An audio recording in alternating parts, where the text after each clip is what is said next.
Hey everybody, before we start the stream, make sure that you are following me so that you can get more of my awesome content and join the Discord to voice chat with me. But don't worry, you won't be recorded. And make sure to go check out my reviews over on YouTube. You can also find me on Facebook and Instagram. And if you are one of those rare people that like to read, you can find my after action reports on my blog. And if you are interested, you can get some of my merch from my spring store. The links for everything are in my About section down below.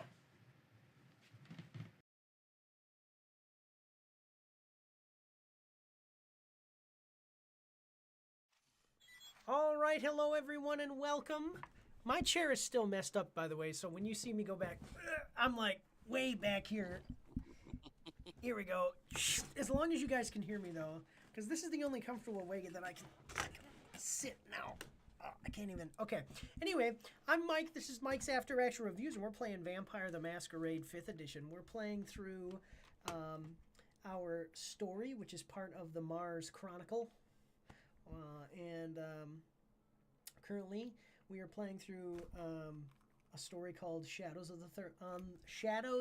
the Third Rail. We're doing an experiment where we are playing with ChatGPT as our storyteller, and it was a lot of work to get the thing to be able to do the storytelling and stuff. And it's okay. I think that human storyteller would be a lot better to be honest. Especially somebody who is only dedicated to playing the game, running the game rather than balancing playing and running, because that's what I'm doing, and it kind of sucks. Anyway, so yeah, we're gonna get back into that. With me today, though, I have to my right, your left, my left, your right. Excuse me. Our gangrel. Introduce yourself. That's you, Salty Skipper. That one. Okay. The setup on these things, you're pointing like this way and that way, and it's completely different on my screen. So yeah, no, totally, I get you. yeah, Salty Skipper, published author, Troublemakers, the greatest dog and pony show in Iraq, and comic book artist and storyteller of Tales of Nihilism.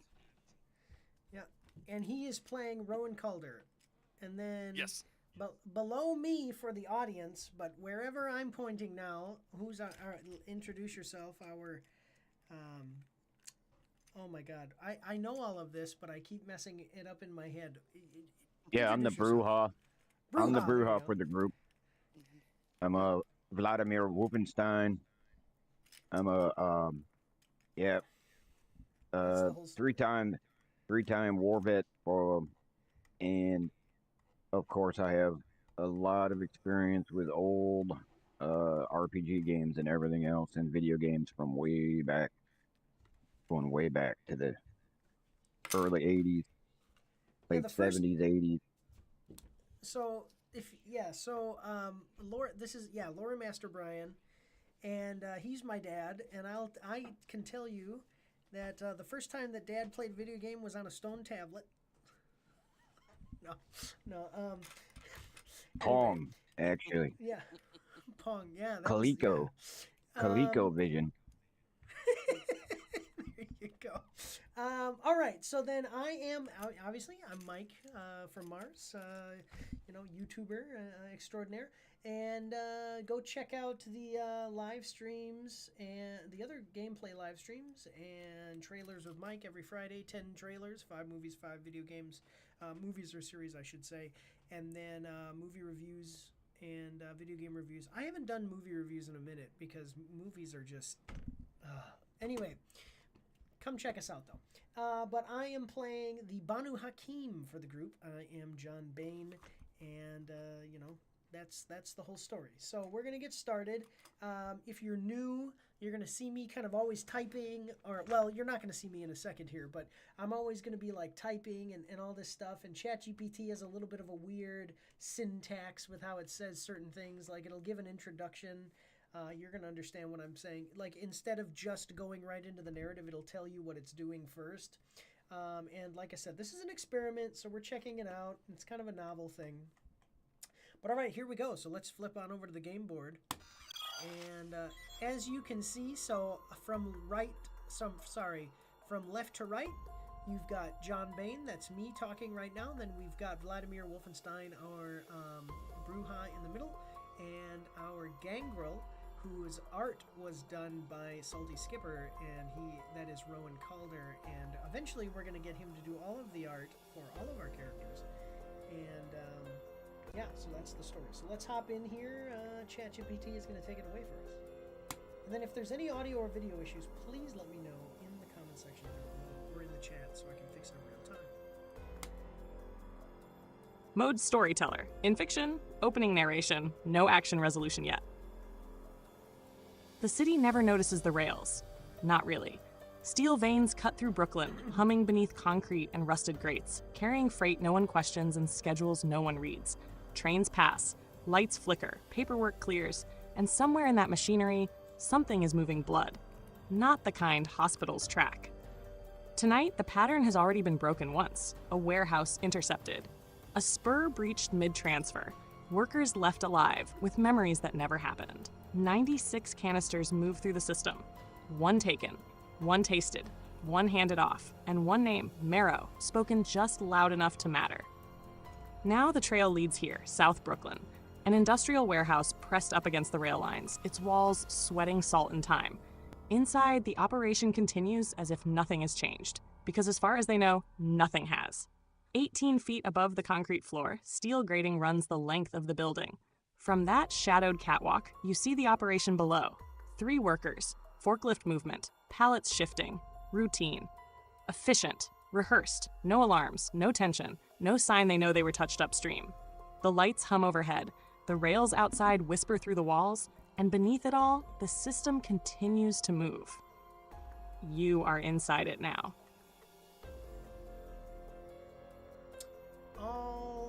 All right. So that is our introduction. We're in a warehouse, and we are on a catwalk looking down over the warehouse here. Let me actually get a detailed description from here. Yeah, and I didn't type down what it was, but I remember I had in the last session I played, I had taken some sort of like trinket or something to identify and have evidence of who these people were. It was a badge strip from the canister. Yeah. Yeah, that's what I was about to say. Yeah. I have it written down specifically. Well, yeah, so it was a batch. That's what it was, though. It was a batch strip from the canister. Our storyteller here has it all, but here's a more a better description of the scene, just so we understand what's going on. Mode Storyteller. In fiction. The metal grating beneath your feet is cold and unmoving. 18 feet below, the warehouse floor stretches wide in hard angles and painted lines, lanes marked in yellow, loading zones in white, scuffed by repeated use. Overhead lights hum, casting a flat industrial glow that leaves the upper catwalk in shadow. From here, you see the operation below. A forklift idles, then reverses with a sharp electric whine, its operator guiding a pallet into position with practiced precision. Shrink-wrapped cargo sits stacked in uniform blocks, sealed, labeled, indistinct. 3 men move through the space. One stands near a waist-high table, flipping through a clipboard, pen tapping once against the paper before marking something down. Another tracks the forklift's movement, eyes following the load rather than the driver. The third lingers near the open vehicle lane, posture relaxed, waiting. None of them look up. None of them scan the catwalk. Their attention stays anchored to the work. Along the far wall, a set of industrial doors remains closed. Nearer, the vehicle entrance yawns open to the night. Beyond it, faint rail noise filters in, low and constant, felt more than heard. The air smells of oil, dust, and something faintly metallic beneath it. Steel beams cut across your line of sight in intervals. Crates form partial cover below. The catwalk runs the length of the warehouse, with access points at either end, metal stairs descending to the floor. The system continues unaware. All right, so we're going to have Rowan here. He was gone for last session, so he had to go do some business or something. And so I think that we should have him. Now is a good time. I would say that we can have you come on in through the same way that we did and just kind of meet us here. Does that sound good to everybody? Yeah, that's the easiest thing is just get him up to. He just gets up to the roof access and then start it from there. I mean, if you want to, you can say that I took the batch ID strip with the symbol and took it back to, whoever sent me on this thing to try to ID that. Oh well, yeah, but the established lore that we have right now is that you and us are from the same people. Yeah, so they have that canister too, because we returned the canister. That's one thing that we forgot. I forgot to tell you is that we already dropped off that canister while you were gone.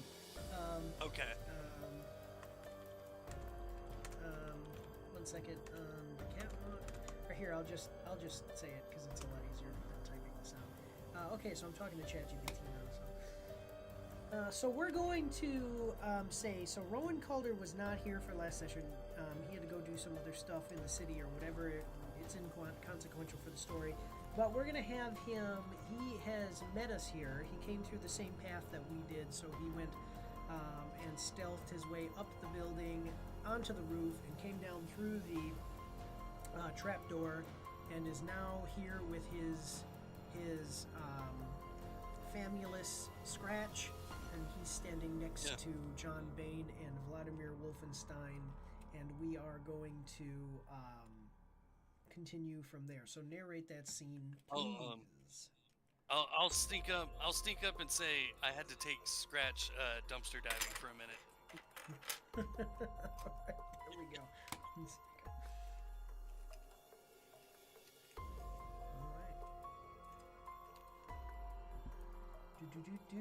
It takes just about a second here. Yeah, the response time here is pretty good too. I will tell you that.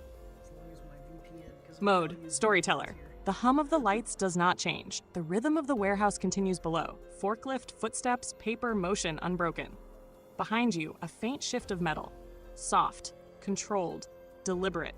The trapdoor settles back into place without sound. Rowan Calder stands on the catwalk, close, within arm's reach of John Bain and Vladimir Wolfenstein. No announcement, no wasted motion. He is already still. At his side, Scratch. The animal's presence is quieter than the machinery below, its posture low, eyes tracking movement across the warehouse floor. It does not make a sound. No one below reacts. No heads turn, no voices call out. From this position, the three of you share the same vantage. 18 feet of open air between you and the concrete floor.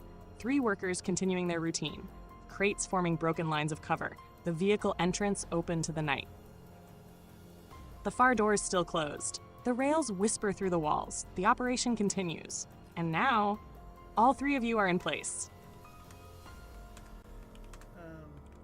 So I think that we should probably split off and each guy take one of these things. I think we can each sneak up and get them. What do you guys think? Well, I'd like to remark and say, you know what I find interesting is that with all this blood being transferred, to different places, we haven't seen any form of like refrigeration or freezing with this stuff. So I can't imagine that this is being used in any sort of like sterile or medical, way. Like there probably is another purpose behind this. Well, I think that's what the canisters. I don't think that it's for human use. The canisters probably though keep it fresh for kindred though.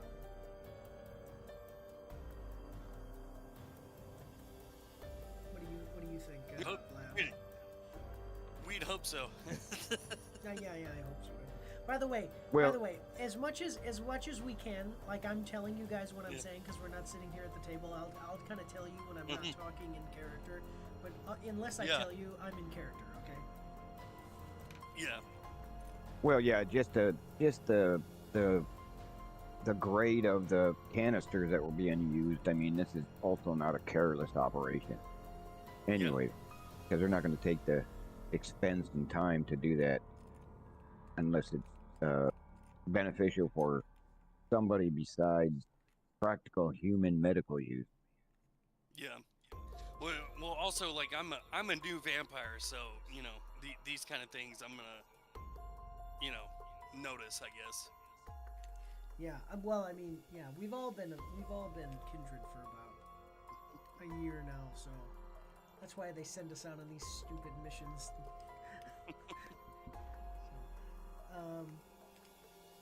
All right. So here's what we're looking at. 1 second. Just a moment. Here's what they say here. Mode Storyteller in fiction. From the catwalk, your view is partial, broken by steel beams, stacked pallets, and the angle of the overhead lighting. The vehicle entrance remains open, wide enough for a truck. Beyond it, the night and the rail line. Along the far wall, the industrial double doors stay shut. No movement, no light spill from beneath them. At either end of the catwalk, metal staircases descend to the warehouse floor. One to your left, one to your right. Above you, the trapdoor sits flush with the roof access point you entered through. Closed now, still. Other walls are lined with storage, equipment, and stacked freight. From here, you do not see another clear exit. Yeah, I think that we should. I think that we should split off, and each of us takes one of these guys out, so that way we kind of have freedom of movement here. Yeah. Just a second, guys. I'm muting my mic for about just a second.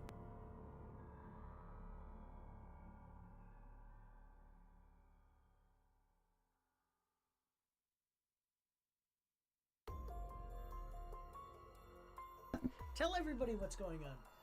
Brother, just take off my game on Daddy's phone. All right. Well, go tell mommy, okay?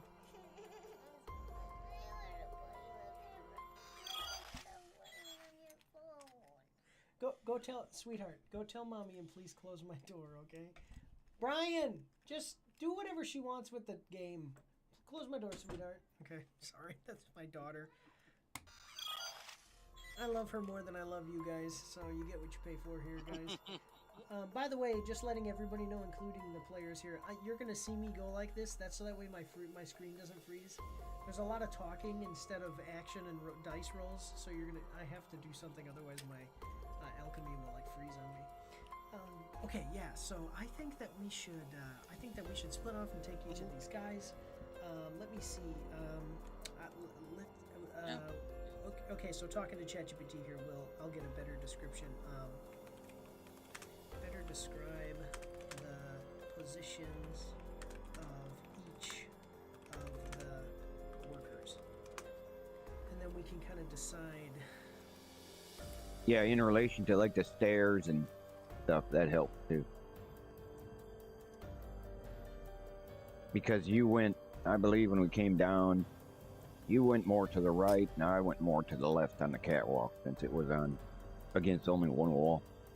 Yeah, so kind of out of character though, talking here. If you look in the book, because of the speed at which vampires can move, distances are a little bit shaky on how it's kind of left over to interpretation in combat and stuff. As far as stealth, it's okay. Like, I get what you're saying, but yeah, I mean, for all intents and purposes, my understanding is that we should be close enough that it's kind of okay, because especially because we're hidden. So now we're gonna be doing stealth movement here. So, but here is what our storyteller says about their positions better. Mode Storyteller in fiction. From the catwalk, the floor below resolves into a working pattern, each man occupying a distinct piece of it. Closest to the vehicle entrance, a man stands just inside the open loading lane. He faces outward at a slight angle, body turned toward the night beyond the threshold. One hand rests near his belt, the other loose at his side. He is not idle. His head shifts occasionally, checking the approach outside, then back toward the interior. He is positioned to receive. Mid-floor, the forklift operator moves along a marked path running parallel to the stacked pallets. He sits forward in the seat, one hand on the controls, the other adjusting the wheel in short, practiced corrections. The machine reverses, stops, then eases forward again. Tight, efficient movements between cargo stacks. His attention stays locked on spacing and placement. Off to the side of the main lane, a third man stands at a waist-high metal table, clipboard in hand. He is angled slightly away from the forklift's path, positioned where he can see both the incoming lane and the pallet stacks. His pen taps once, then he writes, pauses, looks up briefly to confirm something, then writes again. He is tracking the flow. The three form a loose triangle across the floor. One at the threshold, one in the movement lane, one at the control point. None of them look up. None of them acknowledge anything above. The pattern holds. All right, and then just further clarification, because I asked this real quick. The guy at the vehicle entrance is facing partially away from us. We are above and behind his right shoulder. The forklift driver, he's roughly directly below and slightly forward of our position, and depending on how he's moving the forklift. And then the clipboard worker who's watching the forklift driver is standing off to the side of the central lane, because there's 3 lanes, closer to the side of the warehouse with the than the entrance worker. He's angled diagonally across the floor, giving him a line of sight towards both the forklift and the entrance. This places him partially side on to you, occasionally turning his head between the two at the moment. At moments. So it's like if he turns his head, he could be facing us. If not, okay. So kind of back in character. I think that we should.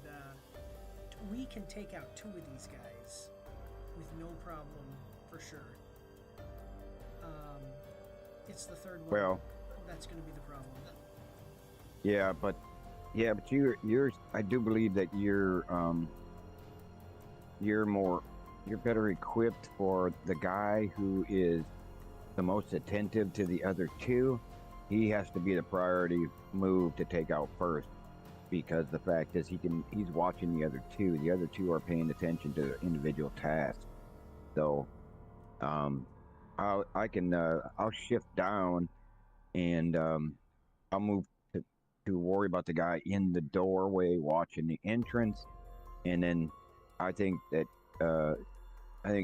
John, you should take the dude with the clipboard, because you can get you have the better skill at that particular thing. And then Rowan, I believe that we need to try for that you take the forklift guy, but we need to coordinate it so that we don't have an all-out mess. So I think John should take the clipboard guy first, and then we will simultaneously hit the other 2.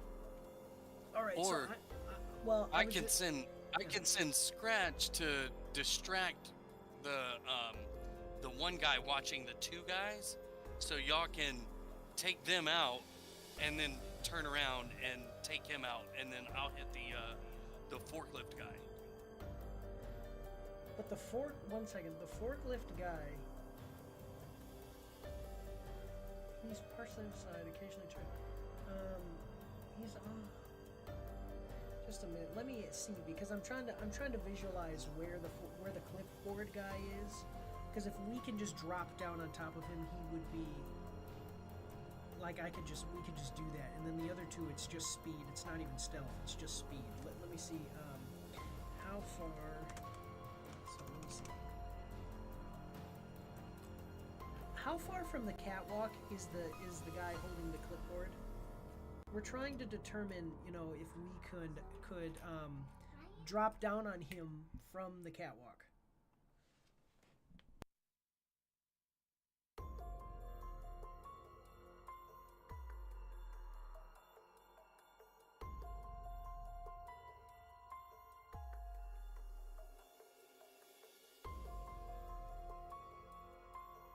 Sorry, Maria came and had to bother me.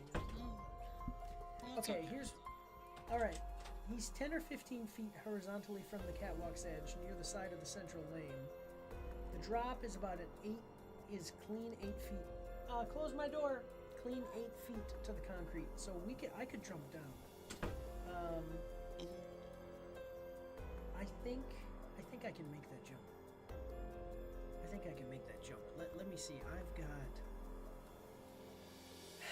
Well, actually, you know what, Vlad, can't you jump? Well, yeah, but I can jump 15 feet straight out horizontally, but the 18-foot drop, that wouldn't be anything either. So 8 feet. I can. Oh, well, if it's only 8 feet, my God, I could. Yeah, that ain't nothing. So I think that what we should do.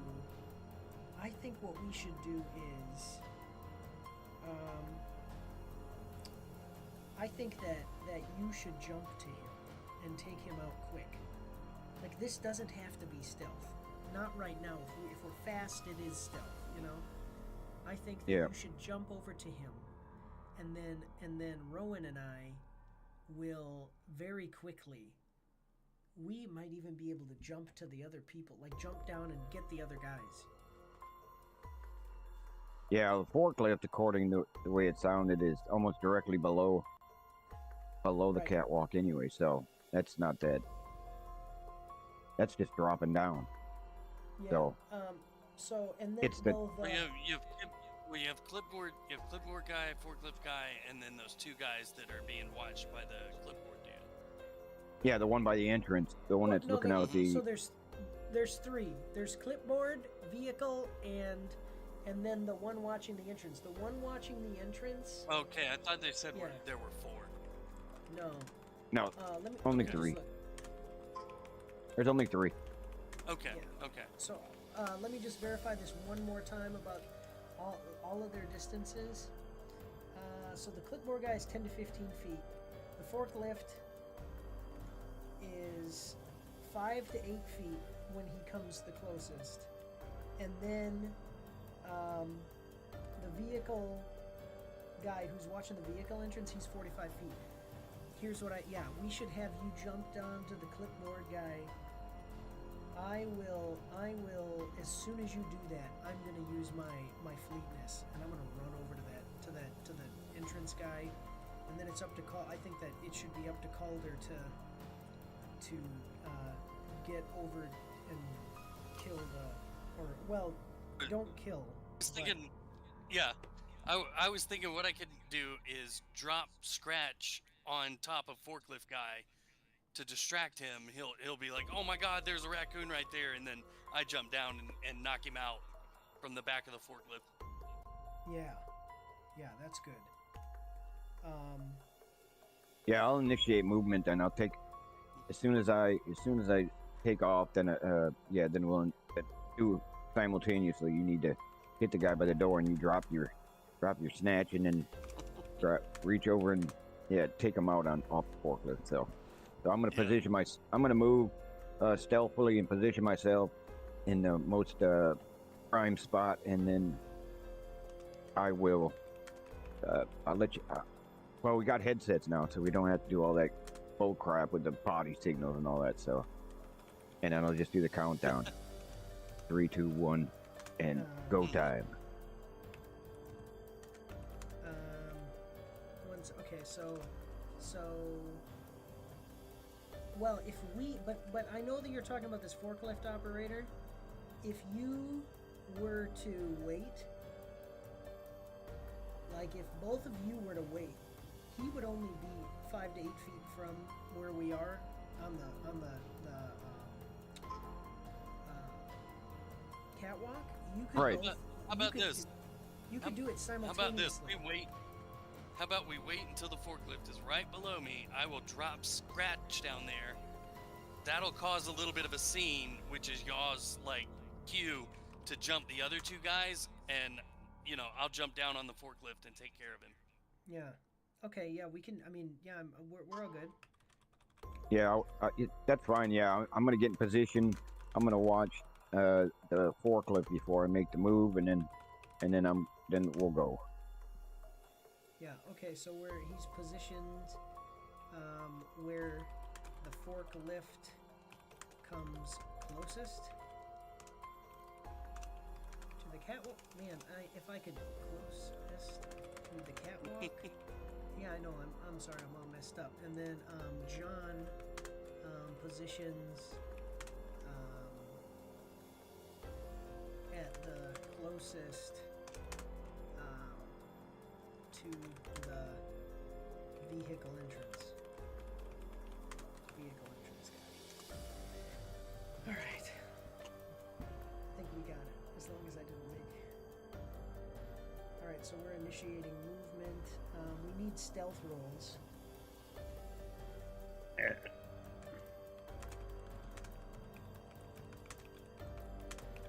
Just a second.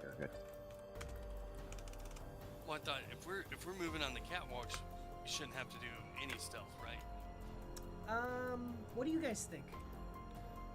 Well, not to get into position. I think just when we have to do our attack roll. Anyway, it's a stealth attack, so. Okay. Yeah. Okay. Okay. All right. So then this is what we. All right. This is what we're doing. Because to use your fleetness, you're going to have to be on Mode you should try to storyteller. be on- The catwalk On the ground, creaks, soft controlled, under shifting weight. No voices, no signals, just movement. Vladimir steps forward along the grating, aligning himself with the man at the clipboard below. He stops at the edge, looking straight down through the dim industrial light. The distance tightens, angle set. Rowan moves in parallel, measured, precise, tracking the forklift's path. He settles where the machine passes closest to the catwalk, watching its rhythm, the timing of its turns, the moments it slows. Scratch stays low beside him, still, watching. John shifts further down the catwalk toward the loading end. From there, the open vehicle entrance stretches below and beyond. The man stationed there stands within range, distant, but no longer out of reach. John stops where the angle lines up. The three of you now span the length of the catwalk. One above the control point, one above the movement lane, one aligned with the threshold. Below, nothing changes. The forklift continues its route. The clipboard scratches ink onto paper. The man at the entrance watches the night. No one looks up. You are in position. All right. So simultaneously, then, Rowan throws Scratch onto the forklift guy, whatever. John uses fleetness and runs to attack the vehicle entrance guy, and Vlad uses soaring leap. Is that a free movement, or do you need a browse I'm check? looking. No, there's no, I don't believe there's a rouse check with that one. Okay. I need, is there a place where we can just put, that's what I'm gonna do. I'm just gonna put it right next to, on the description, like one rouse check. Actually, you know what? I've got it open anyway. That's fine. Okay, so I've got simultaneously, we're gonna throw onto the forklift guy, throws Scratch, sorry. Oh yeah, it does. No, never mind. It doesn't. It does or it doesn't? No, it doesn't. I was looking at Fist of Cain. I'm not level 5 in that thing. So. Yeah, Fist of Cain is some badass ability that we don't have access to. Let me just look real quick. Are you looking in the book or in the guide that I gave you guys? I'm looking in the book. Oh, okay, good. Okay, so we got Rowan throwing Scratch on the forklift guy when he comes closest.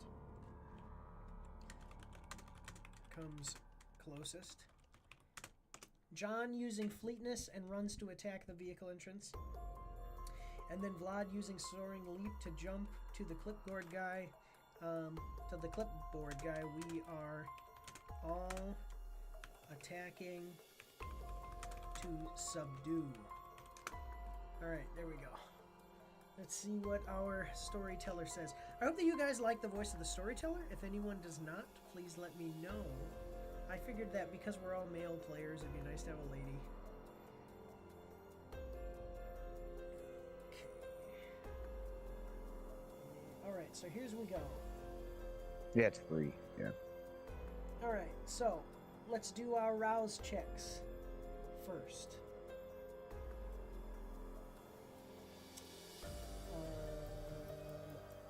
So, Vlad, roll your rouse check.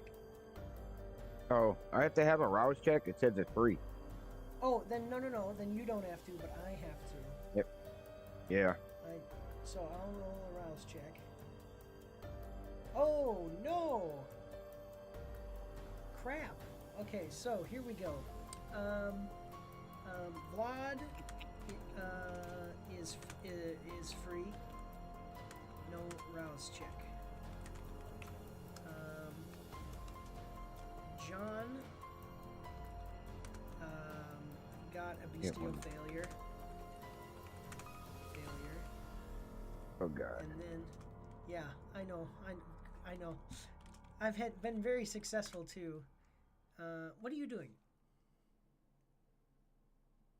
Or are you just trying to look at what it does, Rowan? Yeah.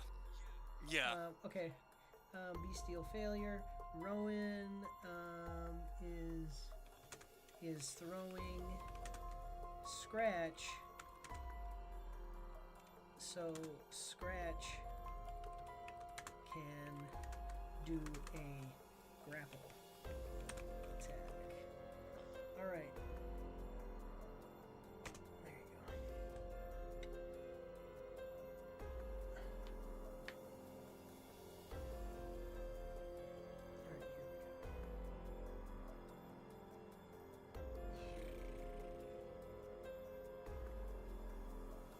All right, here we go. Here we go. Mode, storyteller, in fiction, combat resolution. The moment breaks. All three of you move. John, blood surges, and something in it snaps wrong. The beast answers first. You don't slow. You don't measure. You launch. The distance to the entrance collapses in a blur of motion. Too fast, too direct. Your body hitting the ground hard and driving forward with predatory force. The man at the threshold barely turns, and you are already on him. Vladimir. The leap is clean, weight vanishes.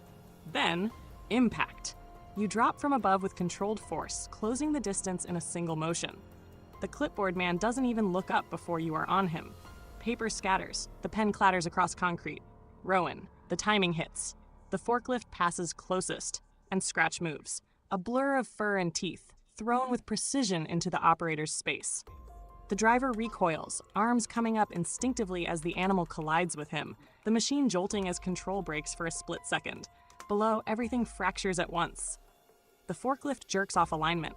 The entrance man stumbles under sudden impact. The clipboard man is driven backward. No one else is present. No alarms yet. Only the violence of interruption, mid-motion. Next. Resolve attacks. For each, Vladimir, brawl attack pool, John, brawl attack pool. Compulsion will affect behavior. Scratch. Rowan, grapple attack pool. State blood surge urge, if any, and roll pools. All right, 1 second. Here is my thing as well. Mode, storyteller, in fiction, compulsion informed. John, the moment your blood answers, it doesn't obey. It surges past control. As you collide with the man at the entrance, something deeper takes hold. Not precision, not restraint, defiance. The beast rejects hesitation, rejects subtlety, rejects anything that feels like holding back. Your grip tightens harder than intended. Your movement becomes forceful, dominant, overwhelming. Subduing is no longer clean, no longer careful. You feel the urge to prove control through strength, to overpower, to break resistance immediately, to end opposition decisively. The man beneath you struggles, but the pressure you apply escalates fast, too fast. You can still act, but every motion now pulls toward escalation over restraint. Okay. And then it's saying that it's going to be my clan compulsion, and my clan compulsion is judgment. Vampires compelled to punish anyone seen to transgress against their personal code, taking their blood as just vengeance for the crime. For one scene, the vampire must slake at least one hunger from anyone who acts against their conviction of theirs. Remember, convictions aren't necessarily connected to any mortal culture or sect. Okay, failing to do so results in a 3 dice penalty to all rolls until the compulsion is satisfied or Stated. seen. Yeah. If the one fed is a vampire, don't forget to test if the bane-induced hungry frenzy is above. Well, okay, so I have to eat this dude. That's gonna be a thing and a half. Alright, well that's gonna be a thing and a half. Because he goes against my convictions of... Well, wait. No, he doesn't go against any of my convictions. So that means that I'm gonna have a -3. Okay, 1 second. John's compulsion is a clan is judgment. Is judgment. Is judgment. Slake. Just a second. 1 second. Let me just do this. So John's compulsion should be his clan compulsion, which is called judgment, which requires me to slake at least one hunger from anyone who breaks one of my convictions, which this person I'm attacking does not. So there's not someone here right now that breaks one of my convictions, so I have to take the negative effect of the conviction, which is a 3 dice penalty to all rolls until the conviction is satisfied or the scene ends. Okay, just a second, we have to deal with that real quick. Sorry, this is the name of the game, guys. It's all about the blood. Okay. Alright, so now we're going to do our attack rolls. The entrance, okay, your group fails. Okay, so now... Alright, so let's resolve attack die, attack pools, attack rolls, please tell Yeah, because us the die. Because as I'm using mine, I also am grappling with mine too. So Yeah. to subdue the guy. Yep. I forgot. Yep. So we're all doing brawls here. So here's what it says. I'll just read through this real quick because it's gonna read through a line by line. But so Vlad, you've got strength. Your strength plus brawl 4. So basically strength plus brawl, which should be 8. And then if you're gonna Plus do 1. Why? Because of grappling. Oh yeah. Okay. Yeah. So just your strength plus brawl. I'm gonna do strength plus brawl -3. And then Rowan, you're going to do. Do you have your animals' stats? Do you have Scratch's stats? Do you have the document I sent you with his stats? No. Okay. Not on hand, no. Okay, I got it because I have it for you. Rowan Calder. But he's also not attacking. He's just distracting the guy, and I'm gonna drop on the back of the forklift and try to knock the guy out from behind. Oh, okay, that's fine. Because I guess that's your bonus action. So, well, roll. Okay, so Vlad, roll your dice first, and then we'll deal with you. We'll deal with your stuff later in just a second. Rowan. So I've got 6 dice.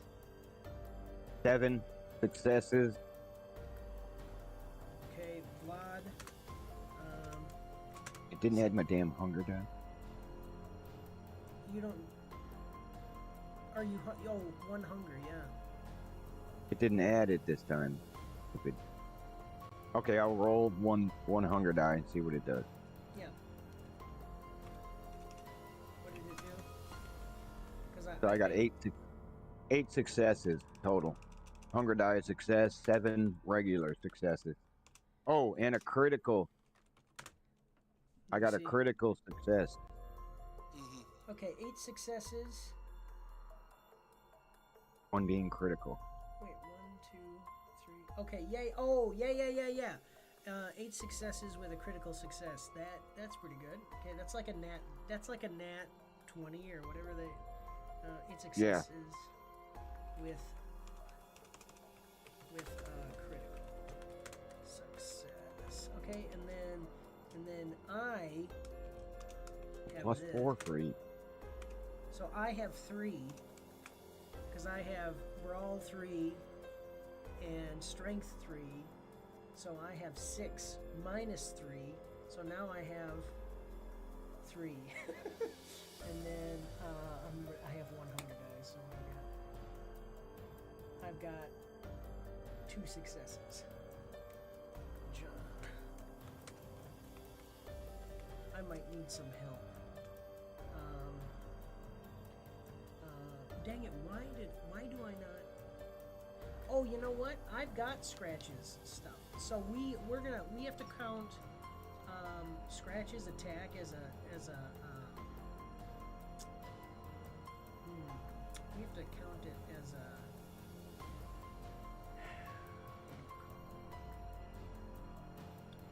where are you? I had it. I thought I had it. Because I've got to count it as a. Okay, here we go. So Scratch is gonna be 4. Yeah. So do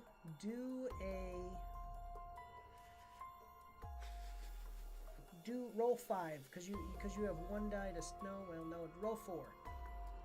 Oh, it did do a hunger die. What am I doing? 4 vampire die. Yep, 4 vampire die. He doesn't have hunger.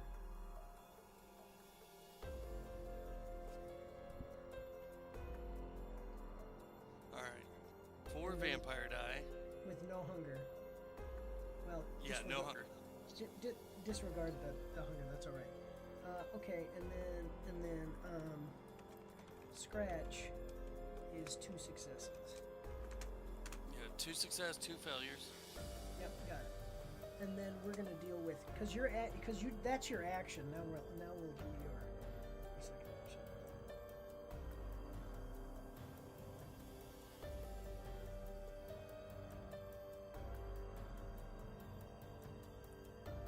That's actually it's narrating this perfectly, by the way, because now you've got the guy distracted and whatever. Anyway, you'll hear here we go. Mode Storyteller, in fiction combat resolution. Everything hits at once. Vladimir, you land clean. Perfect angle, perfect timing. The man with the clipboard never gets a chance to react. You drive into him with overwhelming force. His body slams backward into the concrete, the air leaving him in a sharp, involuntary gasp. The clipboard skids away. His arms come up too late, too slow, and then stop. He goes still beneath you. Not dead, not resisting. Neutralized immediately. Rowan Scratch. Scratch collides with the forklift operator.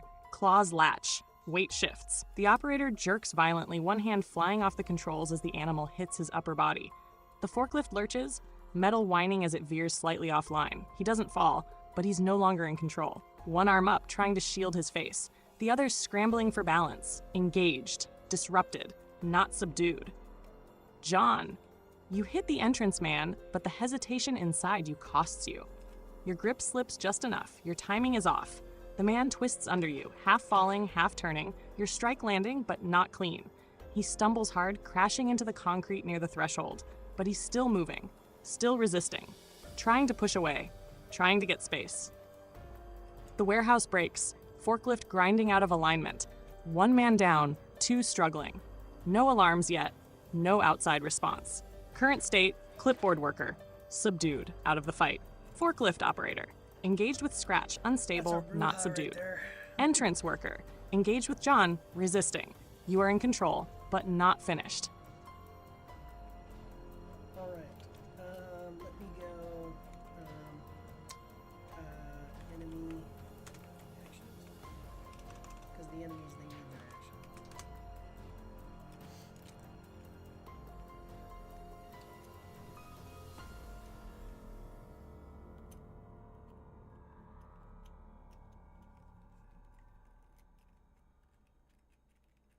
So. All right. So what do you guys want to do next? So basically, we're just in. I'm struggling with the guy at the thing here. Vlad is basically standing here. Having kicked that dude's ass, and then I know Rowan is gonna drop down and try to I'm just gonna kick this dude in the back of the head. yeah. Knock him out. Subdue the forklift driver, and then John. Oh, and bring the forklift to a safe stop. Yeah. Subdue the forklift driver, and bring the forklift. Well, that's okay. So you can do one of those. So we're gonna start with that. Continues to struggle. Well, if he takes his foot off the gas, it'll immediately stop anyway. So Yeah. Okay, so did the enemies already do their actions? Yeah. Because they're subdued. And we did this was a stealth attack. So we get our initial action plus our second action. Okay, so then how about I do? Well, since my just guy a is second done. here. Okay. I'm struggling, so I call out help. I need help over here. And that's my story. So, whatever you want to deal with that, I'm just gonna say that I'm calling for help. Okay, because then what I'm gonna do is I have to do a rouse check for my blink, but I will blink over behind that your guy you're struggling with as Rowan's dropping down, and I'm gonna brawl grapple his ass too, the one that you're struggling with. Okay. Because blink requires a rouse check. Yeah. Do your rouse check.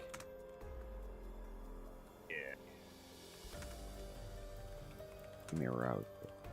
Dirty bird. Of course not. One fail for the rouse check. All right. You just have to add 1 to your hunger.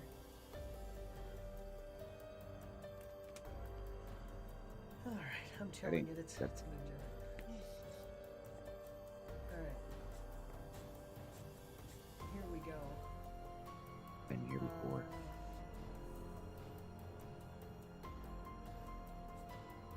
Rowan, roll your attack roll, because now it's asking for us to roll. So, strength plus brawl.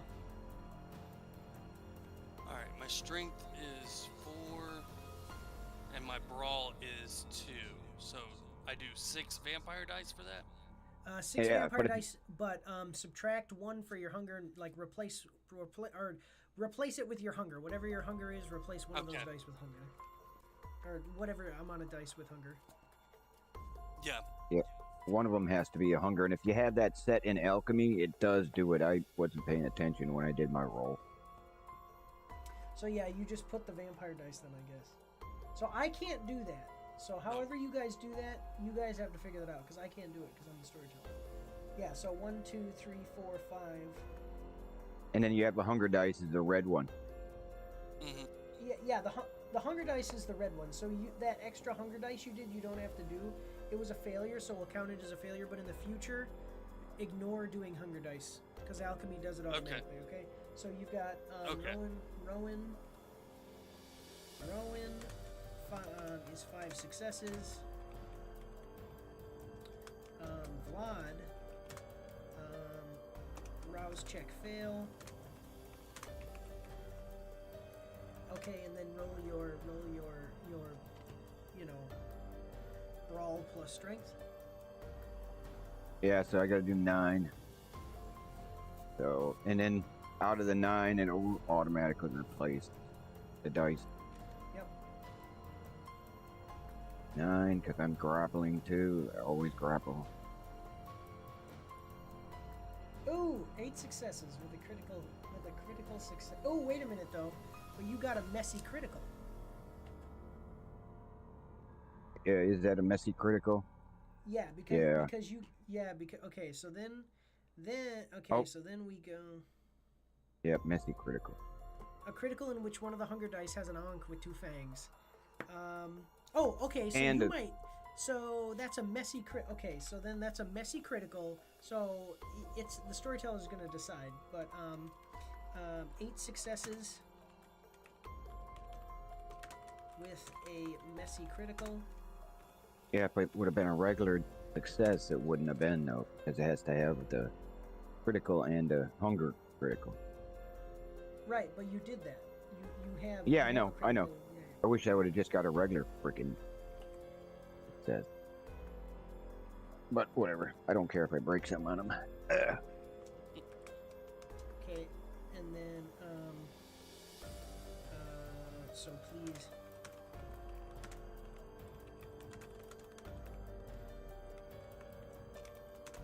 That okay, and then I roll my piddly 3 dice. 1, 2, 3, and then just remember to add your. Just remember to add your stuff. Total dot. Yeah, total dice, and then. No, your hunger. Add your hunger. Oh yeah, you don't have to if you have it on in the alchemy in the tracker. No. Mine I'm didn't. saying add your hunger to your character sheet because you failed that rouse check. Oh yeah. I'm gonna fix that here shortly. But yeah, I know. Okay, here we go. Let's see how it goes.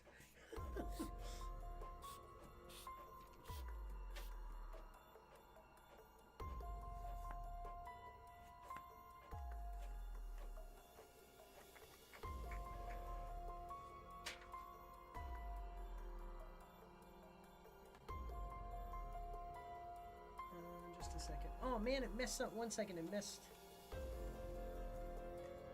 Just a minute.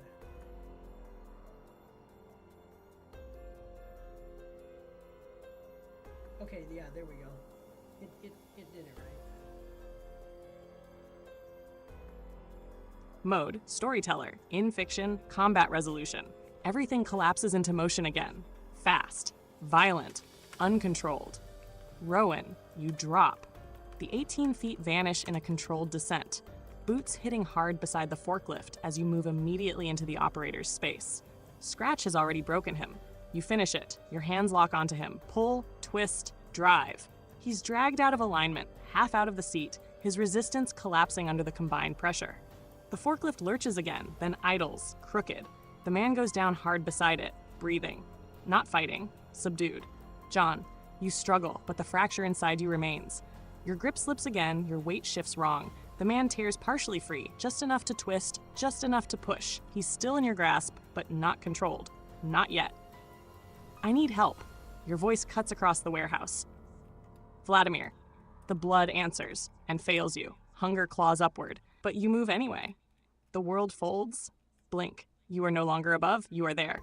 And you don't land clean, you hit him. Full force, no restraint. The man doesn't see you. He just breaks under the impact. Your body crashes into his, driving him flat into the concrete with brutal animal force. The sound is wrong, too heavy, too final. Your hands don't stop. They clamp down, pinning, crushing. Your fangs press forward, instinct overriding intent. For a moment, control is gone. The man beneath you goes limp, not resisting, not moving, blood in the air. The warehouse goes still, except for the forklift's uneven idle. Current state, clipboard worker, subdued, forklift operator, subdued, entrance worker, down under. Vladimir, unresponsive. John, you feel it immediately. That was not restraint. Vladimir, the beast came through. Mode, storyteller. The man lies beneath Vladimir. Still, you see his chest, no clear rise, no immediate movement. Blood has begun to spread beneath his head, dark against the concrete. His body does not resist, does not react. From where you stand, you cannot confirm life. So if you kill someone like that, we have to check for a stain.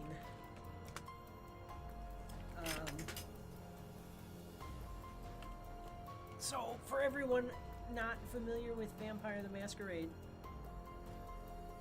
if you kill someone who is not aligned with your like if you brutally, basically if you act more vampiric and start to do things that are against humanity, you get what are called stains. Stains are so what you're going to do, by the way, is go under your humanity in your character sheet and put a slash or an X. Actually, that one doesn't matter. And then at the end of the night, we're going to take all your stains and roll to see if they reduce your humanity. So that's how it works. Humanity. Okay, so a confirmed violation of conviction or human threatening act. Right now, we do not have a confirmed information on whether the entrance worker is dead, whether Vladimir attempted to loot force versus lost control, whether this act of okay, convictions not provided. So what are your convictions? So we have to know how to do this. Yeah. My conviction. Come on, where are you? Discipline. Punish, kill those that hurt innocent, and then never betray a friend or ally. All right, I'm looking up the thing in the book here because I need the exact things here. Stains 239. It's on 239. If you want to turn your books. Turn your Bibles to 239, please. Is that the players? Is that the players or the storytellers? This is the storytellers. So, okay, humanity only shifts in response to actions with major story significance, embracing a new child, damaging to a touchstone, and so forth. The more usual corruptions or deformations of the character's humanity can cause stains on the humanity track. If too many stains build up without repentance or redress, a character's humanity might drop. Track stains by checking the off spaces, whether I got that. For example, this tracker represents, don't have to worry about that, that's fine. If a character acts in violation of a chronicle tenet, the storyteller weighs the severity of the violation. A clear but justifiable or less than appalling violation may only occur one stain. A truly bestial act, on the other hand, may incur two. If the tenet was violated in the service of the conviction, reduce the stains granted by one. Okay, so what you actually have to do is we have to look. So, protect the masquerade, do not harm the innocent. So, I mean, this guy's a dock worker. So what you're gonna do, what you have to do here is, I'm sorry, you don't put your stains below the humanity. You put your stains on the end, like from right to left. You see right to left, like go on the right and put like a slash. Well, yeah, and on the character sheet, they actually have stains that you track underneath. Yeah, but So so having never had to deal with this,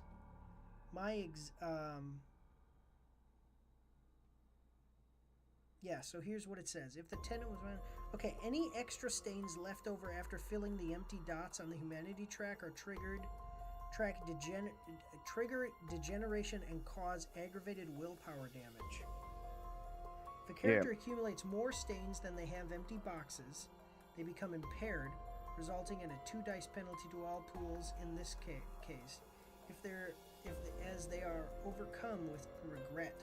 In addition, they take 1 point of aggravated willpower damage for each stain that cannot fit in the open box. In this stain, the character is incapable of further intentional tenet violation, and if forced to commit one, they must test for a terror or frenzy. Yeah, so what you're going to do...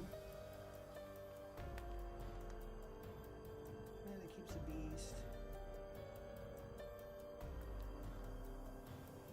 Yeah, so what you're going to do is, however many humanity you have empty, because you can only have 10 humanity.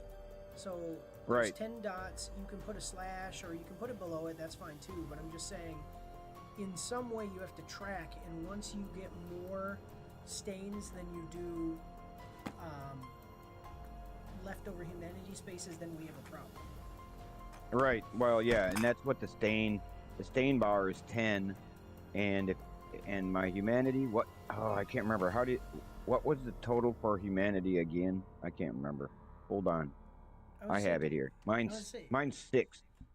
Okay, Mine's so 6 right now. Yeah, so you can get 4 stains without having problems. Right, and I have, and I'm tracking it on my character sheet. I have 1 slash in the stains column, or stains row. So once I hit 5, that will overwrite my first humanity square. Yeah. Yep. Okay. So,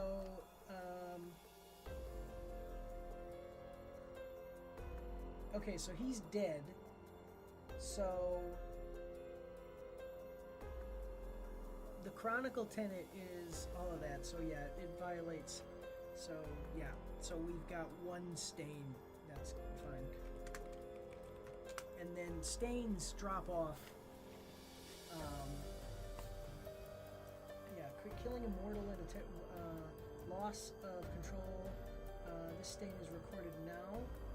Remorse check will occur at the appropriate time at the end of the thing, because that's the other thing too, is that we're going to do a remorse check, and your remorse check is how you are going to remove that stain.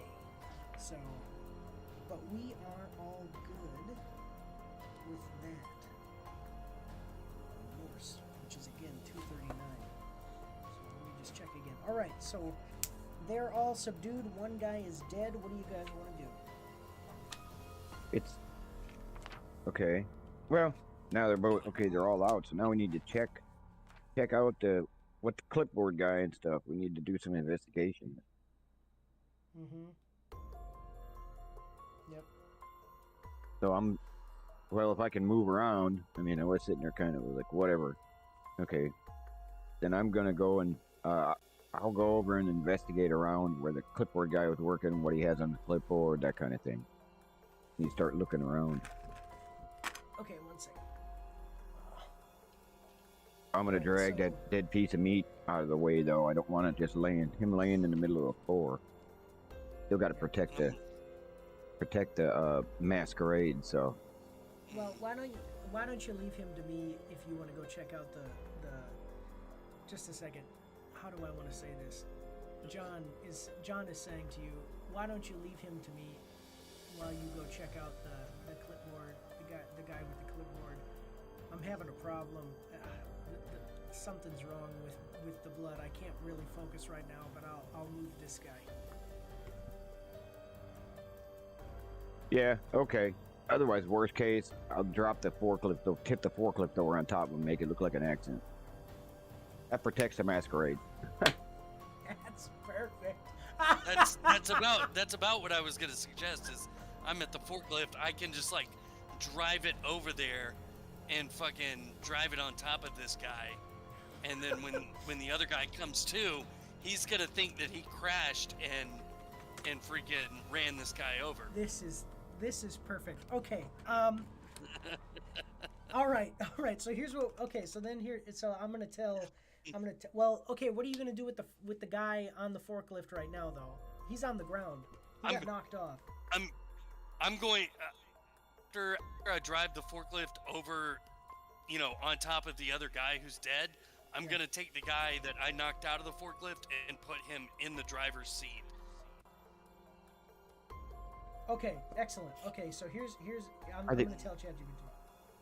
But are they both? Okay, hold on. All right, since we got that, then the guy that he's gonna bring over there before I go over and start looking at what Clipboard was doing, is he complete? He's completely and utterly out. Yeah, everybody's out, Mm-hmm. and just the except for the dead guy. Yeah, he's out. He's just out for good. Permanently.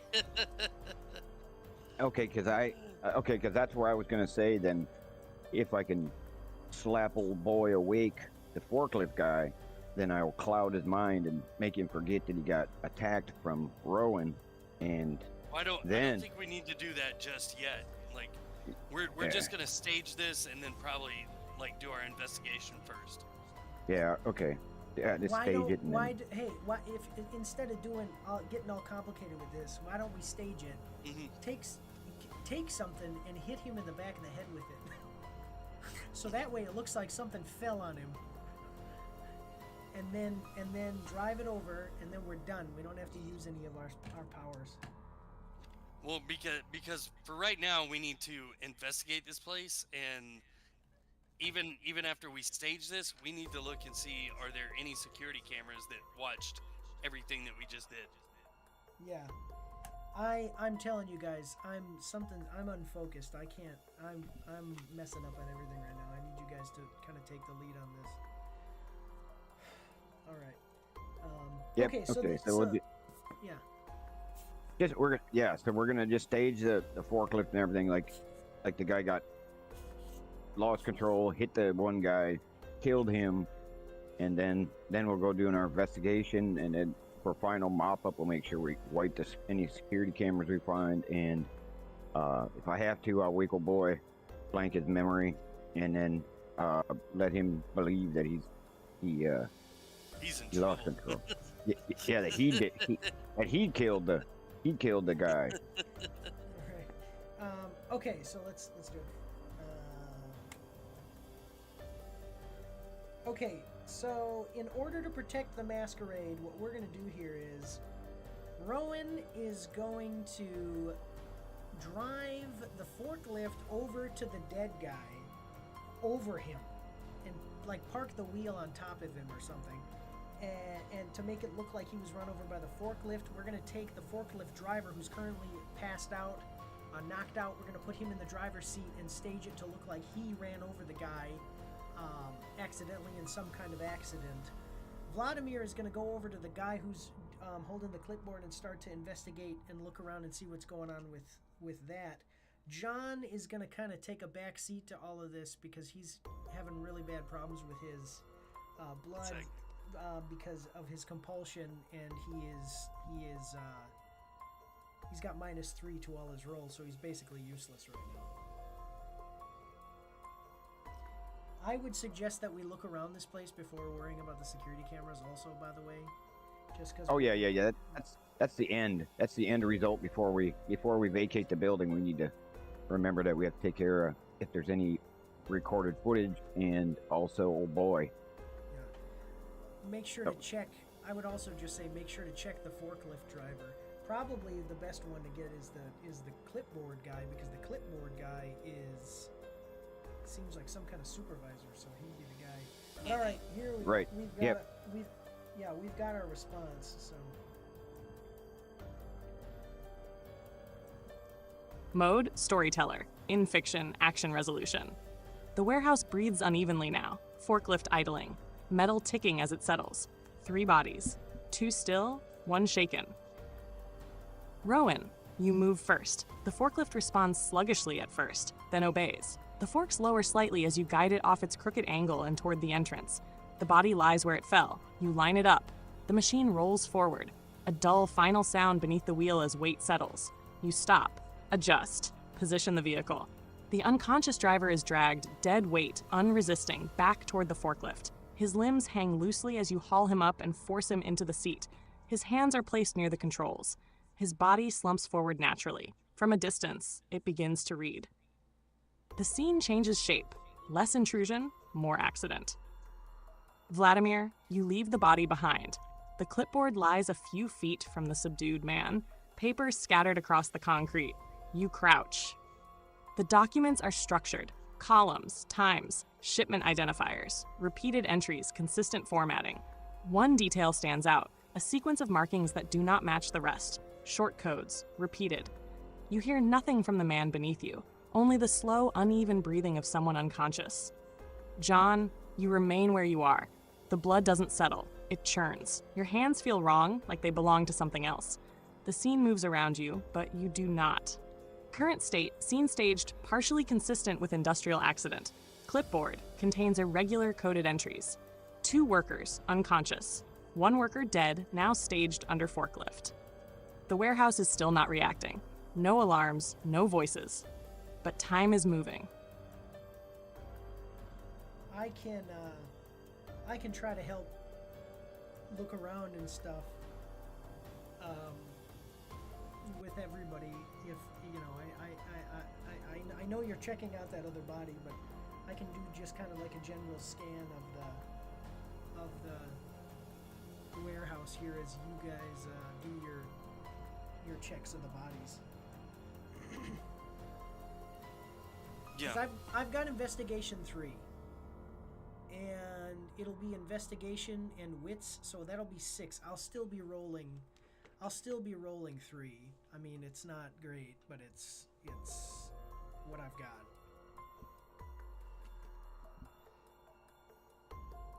Yeah, and I've got my total is 4 for with investigation and 3. Mine are 3 with the wits and investigation anyway, so also. Yeah. So. Yep.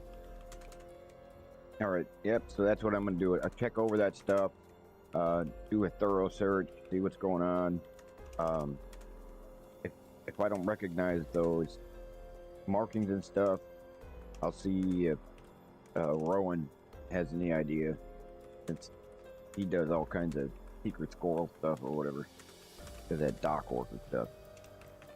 Okay. That's what I'm. Okay. Rowan, what are you doing? Yeah,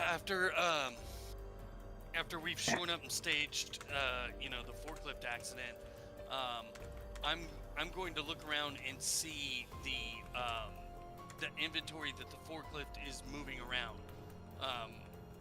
Is it the same containers that have the blood, little containers in them? And if so, I'll be taking another batch sticker, if they've got that.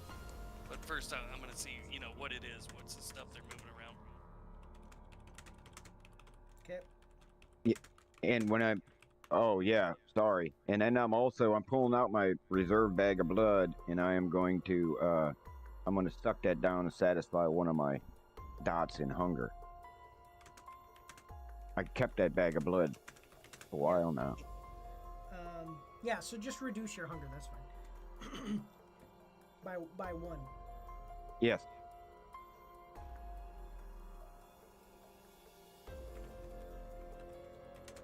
And I gotta take that out of my inventory. Alright. Go. Alright, here we go.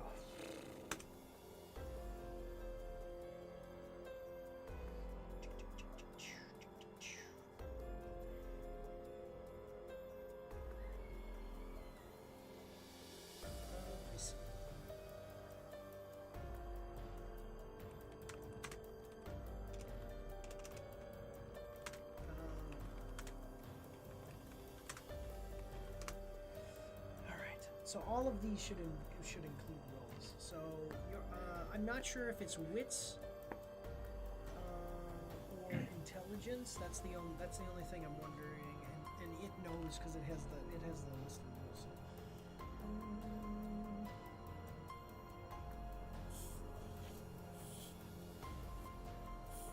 All right, so I've got to roll wits plus awareness. That's what it is. Wits plus awareness, which is 5, so it means I'm rolling 2. And I have 5 also. With awareness and a wit. Well, I've got to roll that, but just a second. Yeah. The only thing I'm worried about is that you have the clipboard, so you might be... Oh, look at that, I got 2 successes. Oh, okay, so John rolls 2 successes.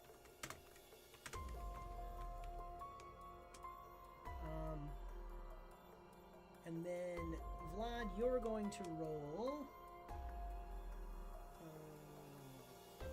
Vlad... Whoa, what the heck? Oh, apparently I was speaking that whole time into a mic. And then, Vlad, you're going to roll intelligence plus investigation. Because you're understanding the clipboard, and you're also checking the worker.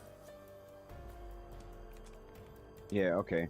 So I roll 3. You roll 3. What do you get? Hold on. And it automatically, if it has to have a hunger dice, it's already figured in there. So 2 regular plus a hunger. Look at that. 3. All 3 successes. 3 success. And then Rowan, you roll intelligence plus inspection. Let's see.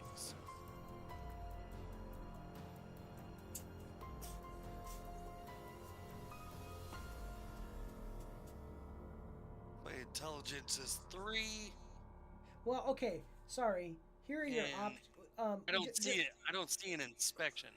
No, it would be It's under your investigation. skills. Investigation. Okay. So 1 second. I'm going to tell you because you do have it's actually I read it really quick. But here's what it says. So you have options. You can use investigation, awareness, or technology. So you've got intelligence plus either investigation, awareness, or technology, and that's in your skills. Investigation, Well, awareness, and Investigation and awareness. I don't have any in, but I have 2 in technology, so I'll do that. So my intelligence is 3 and technology is 2. Yeah. So So I that should do you- that, you and just I won't do- add a hunger die. It'll automatically add that. Yeah.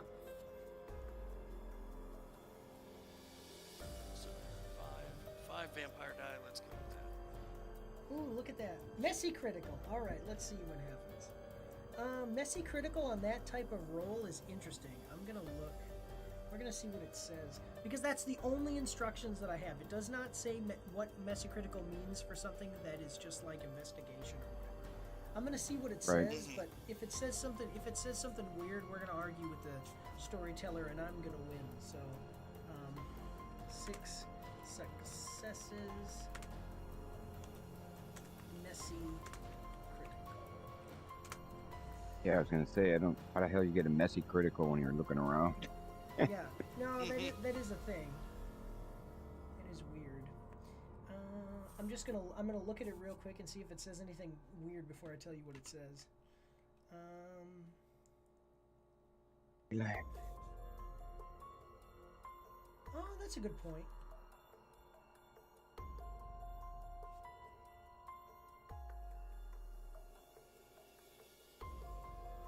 Okay.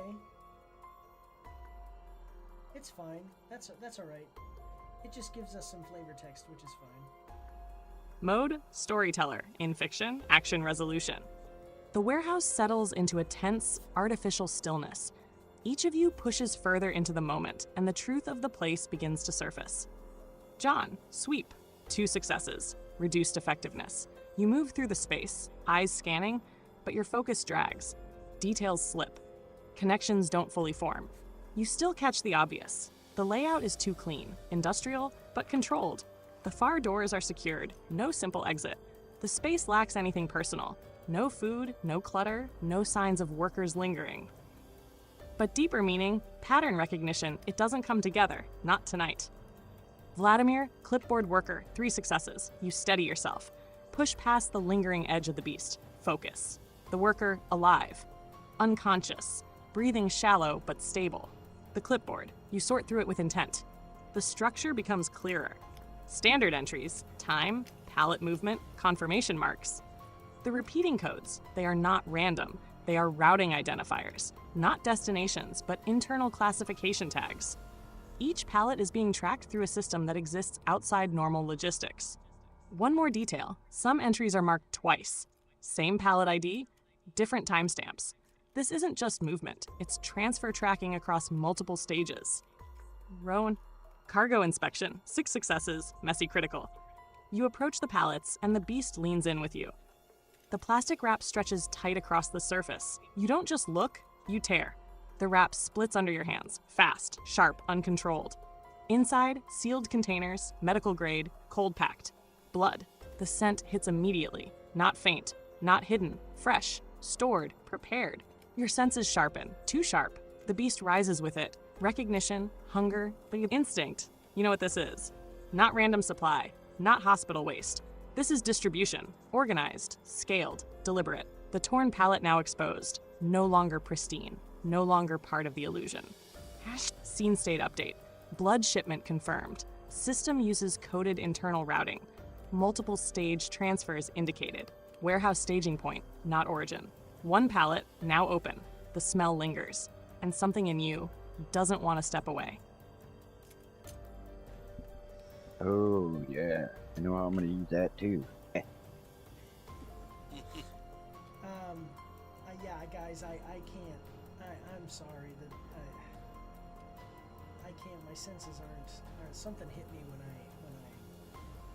fought with that guy. So I mean, it's. Yeah, I'm not really picking anything up from looking around at this warehouse.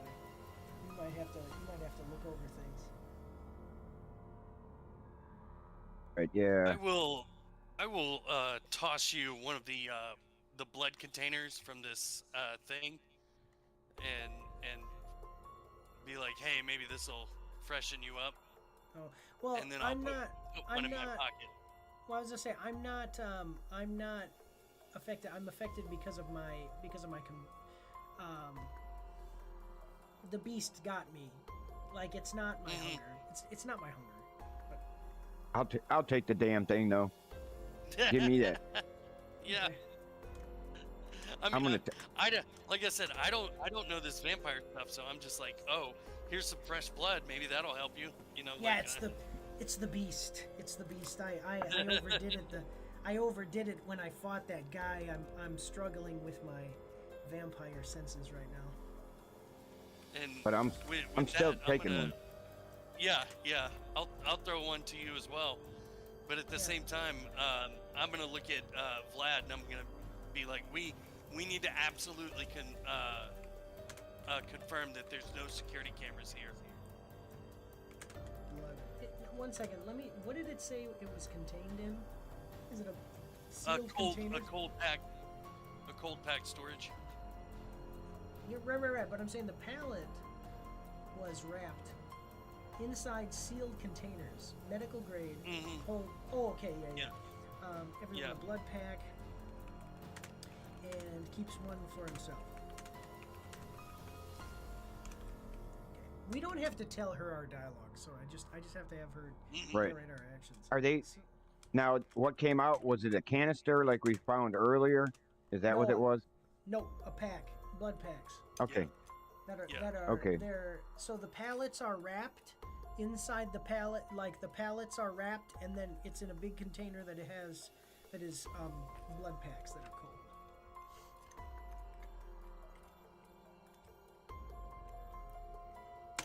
So. Okay. I'm just making sure. So I replaced my one bag that I reduced my hunger by. Now I got a new one. Okay, that's good. Yeah. And then just mark that in any of your, your carried inventory or whatever. Yeah, I have. Yep. That's the thing. I wish this online thing had an inventory system with it, but It does. Are you talking about alchemy? Yeah. Oh. Yeah, but you have the PDF. You can fill in the PDF. yeah, I know. I'm just trying to keep everything on one thing instead of having to look at this. Oh, yeah, I get what you mean.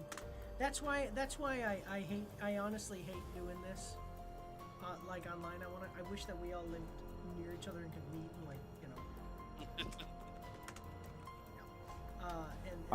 I have everything in it. I have everything in Notepad, so I don't care.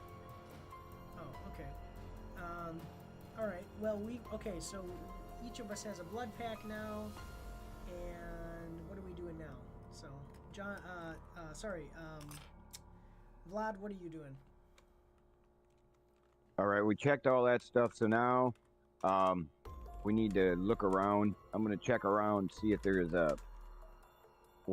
if there is security feed being stored anywhere, so I can remove that. Okay. Vlad. I'm going to do an actual like in-depth investigation look of this building I'm gonna use my technology points and my intelligence to see if I can ascertain that there's any sort of security feed here. Yeah, and I have a little bit. I have technology points too, so it depends on what the storyteller wants us to roll for too. Yeah. Inspection sweep for. So you're looking for like a camera feed, security feed Yep, so we can get rid of it.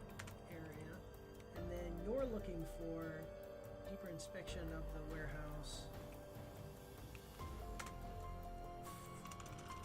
Excuse me, warehouse for signs of cameras or camera wires. Stop. That's good. Okay, we'll do it like that. All right, here we go. Camera wires. All right, here we go. So I am. Oh, and I'm going to look at those doors because the only exits are the vehicle door and then some far side doors. I'm just gonna go over there and look. I'm basically like high right now. Get out of here. Yep. All right, here we go. So, No. Rowan, you've got investigation. You've got Okay, so you're gonna go intelligence or technology. Intelligence plus awareness. Whichever one is your. I have intelligence and technology. No, I know. I'm saying just whichever one you want to do. Do you want intelligence or awareness or intelligence plus a technology? Technology. Okay, so then roll whatever that is for me.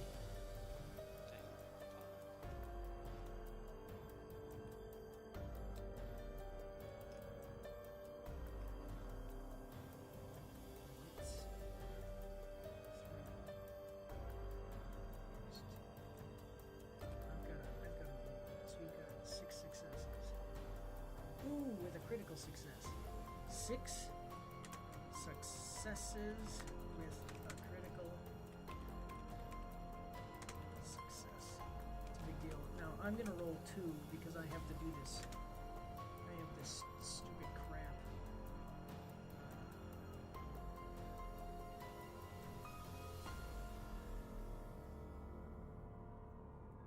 I have oh no, it's just one though. One.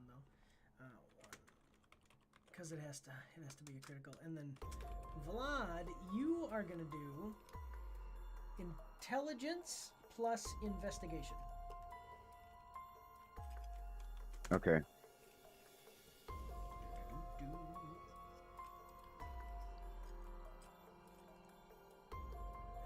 Success. All right, here we go.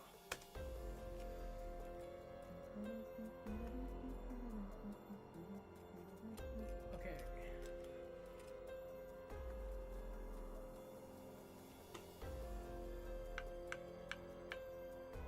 This thing is responding quite faster than we've had to respond to it.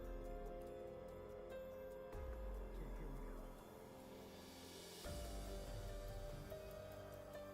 Mode storyteller, in fiction, action resolution. The warehouse tightens around you. The illusion is already cracking. Now, you start pulling at the seams. Rowan, deep inspection, 6 successes critical. You move past the torn pallet, focused now. Controlled. You don't just look, you trace. Your eyes follow the lines others wouldn't notice. Slight discoloration along the wall seams, hair-thin conduit lines running just above industrial beams, micro adjustments in light reflection. You find them, not one, multiple.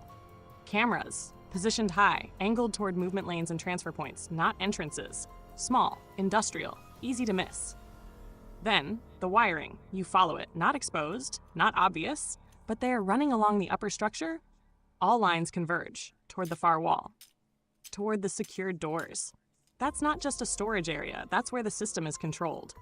John, far doors, 1 success impaired. You approach the doors, heavy, industrial. You see card reader, flat, no keypad, no visible handle on your side, reinforced frame. You test it, it doesn't move, locked. You don't find more, Not tonight. Vladimir security feed search, one success. You scan the warehouse, looking for a station, a terminal, anything, nothing visible. No desk, no monitors, no obvious control point. But combined with what Rowan just found, that absence becomes the clue. There is no local control here. The system isn't meant to be accessed from the floor. Scene state update, cameras confirmed. Hidden, monitoring operations, wiring leads, secured interior doors. No visible control station in warehouse. Blood distribution confirmed. This place isn't just a warehouse, it's a node, and whatever runs it is behind those doors. Hey, I got a locked door here with a key card, a key card reader. So maybe one of those guys has a key card that we should look for. Yeah. Okay, yeah, so I'll check clipboard guy. See what he's got on him. So it seems like everything comes from behind that locked door, so that's what we're looking for.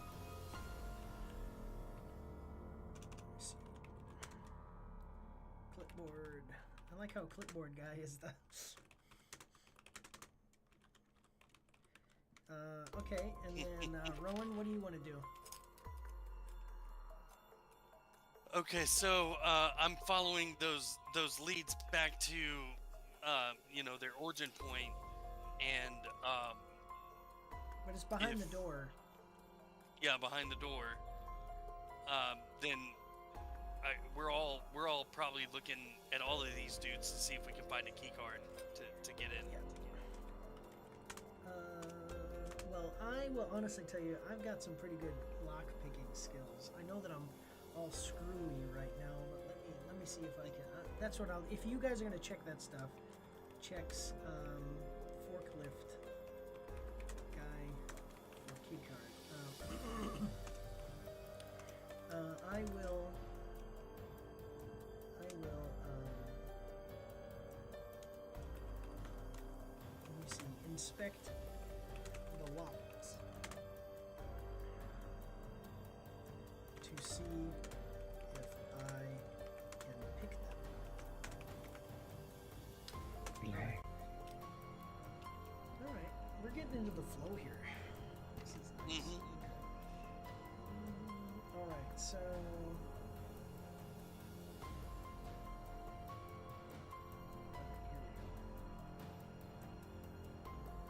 Mode store. Actually, you know what? I can just. So, Vladimir, you pat him down. This is an automatic action, so it's automatic unless it's hidden. But yeah, so you pat the guy down. You find a key card. It is plain unmarked. It's in his wallet. That's fine. And then Rowan, you're also doing the same thing. You find a key card. And then I need a roll. So I guess I'll do the roll, but I guess we don't really need it. But my dexterity's 4, my larceny is 3, so it's 8. Because I have a specialty. 8 minus 3 is see, there you go, 5. 5's not bad. But I only got 2 successes. Well, if you're over there messing with the door, I'd be like, "Hey, we got a key card. Don't worry about it." Yeah. All right. Well, let me see. Well, I mean, I'm just gonna see. Wouldn't it be great if I opened it before you guys got the key cards? All right. Test the scenes. Okay.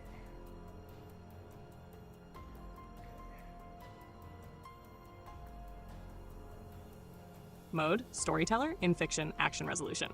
John, lock interaction, 2 successes impaired. You step in close to the doors. The reader sits flat, featureless, no keypad, no obvious interface.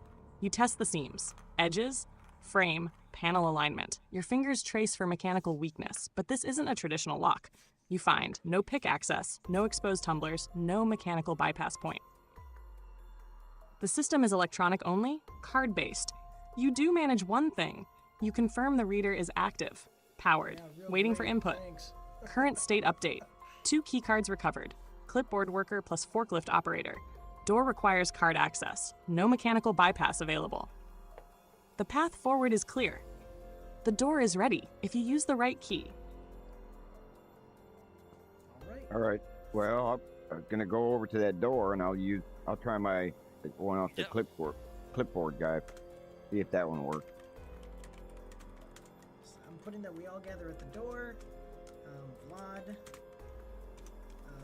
opens or uses clipboard guy's key card.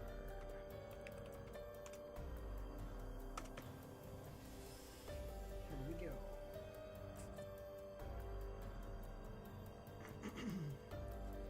I guess I should have, well, maybe we should have listened at the door. Too late now. Yeah, that's what I was gonna say. Like crap, I'm gonna get like mowed down by an M60 machine gun on the other side. Mode, storyteller. The 3 of you converge at the door. The warehouse behind you sits in a fragile stillness, forklift idling, 1 body staged, 2 unconscious, no interruption, yet. The reader waits. Flat, silent. Vladimir steps forward. The keycard slides from his hand to the reader. A soft beep. A pause. Half a second. Then, click. Heavy internal locks disengage in sequence. The door shifts, not fully open but released. A thin seam of darkness appears as the seal breaks. No light spills out, no sound follows. Just space beyond. Let me check. Let me see. Out of narrative. Excuse me. John's impairment only lasts 1 scene.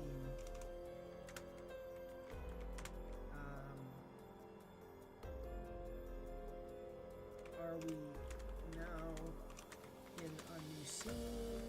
Because this actually is storyteller dependent as well. Are we in a new scene or not? Are we in a new scene or does the scene end when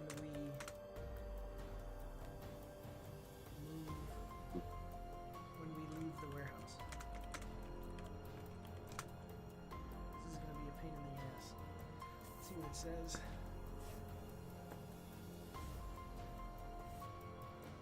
Good question.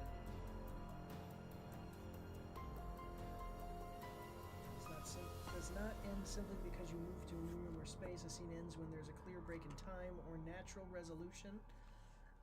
Okay. You're still in continued no time, John. Okay, so John's judgment. I mean, it's right. Fuck. The scene would end Okay. if you pause and regroup. Time advances. You fully exit the situation and transition somewhere else. Yeah, that's fine. We'll deal with the situation anyway. So. All right, so hey guys, I know I'm a little bit the quieter one here, but I can't take the lead on this one. I'm all messed up. I can still feel the beast clawing under the surface. Yeah, Salty's having problems with Discord right now. Oh, is he? Yeah, he just said his Discord froze. All right, well, we're waiting for him to come get his stuff back online. I'm gonna, now that the door is slightly open, I'm going to listen and see if there's any activity or anything behind the door now that it's unlocked, and before I just blatantly walk in. Actually, Dad, let me just check here. I'm gonna call him real quick because normally we go for 2 hours. We're at 1:47, and it might be a good place to kind of break, because then at the next session we could be checking out the next door. If you're okay with that. Yeah, that's fine. Let me just see if he's gonna get back on or not. Sorry about that, guys. Little technical issue.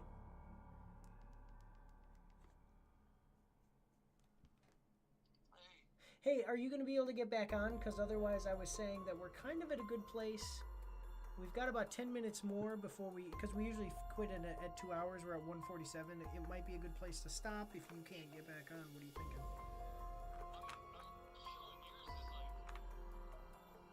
Messed up too. Like it's weird. Like mine's not. It just froze on me. But I was just trying to, I guess, at least figure out what the role, said, what it meant. Oh, yeah.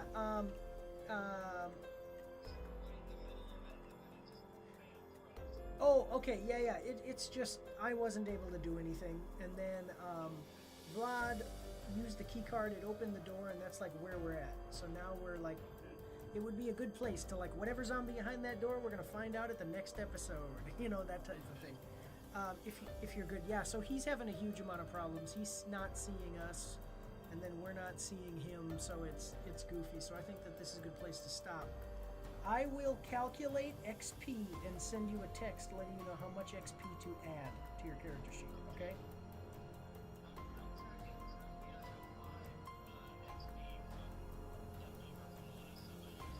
Okay, I'll send you the amount that we determined, okay?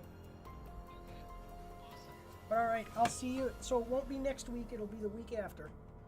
Yes, gotcha. All right, I'll talk to you later, buddy. Okay, bye. All right, yeah, he's having a bunch of technical problems, guys. So we are going to exit. So basically, like I said, let's go to here like this. All right, so next week that we do this anyway, next time that we come back, we're gonna find out what is behind that door. And right now we're gonna calculate XP. So. Are you still there? You good, lore master? Oh yeah. Yeah, okay. I'm good yet. Okay. Let's see. We are going to end the session here and calculate for experience points. Please do remember, or please consider that we did stage the forklift and the dead body to protect the masquerade. So that should be something that you should consider, please. And then there is the session. Since this is the end, then we have that remorse roll that we also have to calculate to see about that stain that I have. Okay, let me see. Well, I will... Because I was I looked it up. Unless it's until this warehouse is done or something, I don't know. Well, I typically I was thinking at the end of the night. How do you want to do it? Like, what are you thinking is a good idea? At the end of the session makes a remorse test is all it says in here. Okay, we can do it. We also have to resolve Vlad's stain. It'll walk us through this because I've got it written down. Okay.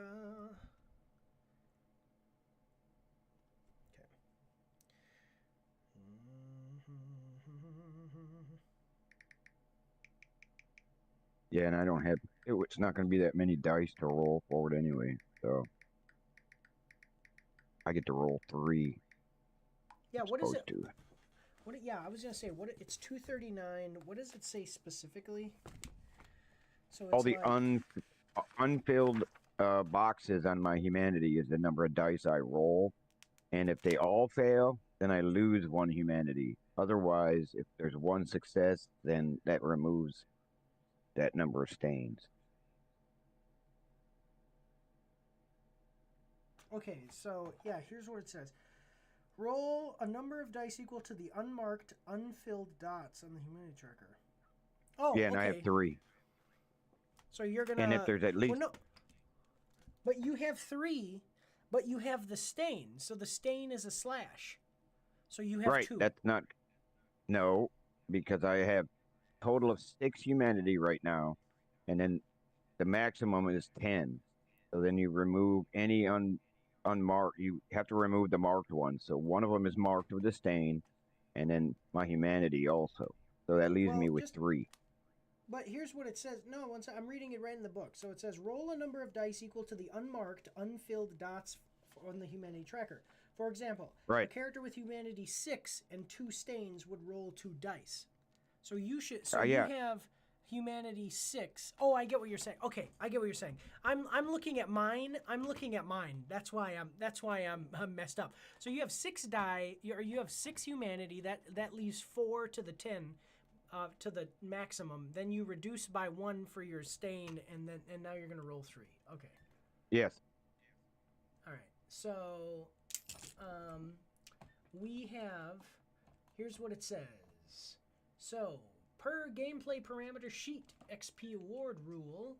XP is based on meaningful participation, risk taken, objective pursued, consequences engaged, and role play consistency. Section assessment. We located and infiltrated a warehouse node, identified blood distribution operation, discovered coded logistics system plus secured control area. Risk and action. We coordinated simultaneous ambush, entered combat with morals, dealt with a compulsion plus messy critical consequence, and then problem solving. Successfully staged accident to protect masquerade. This is a high value behavior. Directly aligns with the masquerade enforcement systems. And then character play. John played through impairment. Rowan engaged Beast during discovery. And Vladimir acted decisively with consequences. So we're going to go 3 XP per player, because we get 1 XP for the baseline, and then +1 for the meaningful discovery, and +1 for the masquerade handling. So, yeah. All right. We got 3. Yes.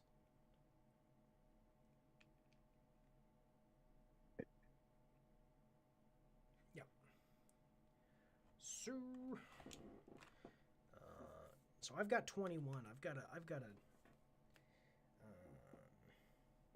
Let me send him a text. 3 XP.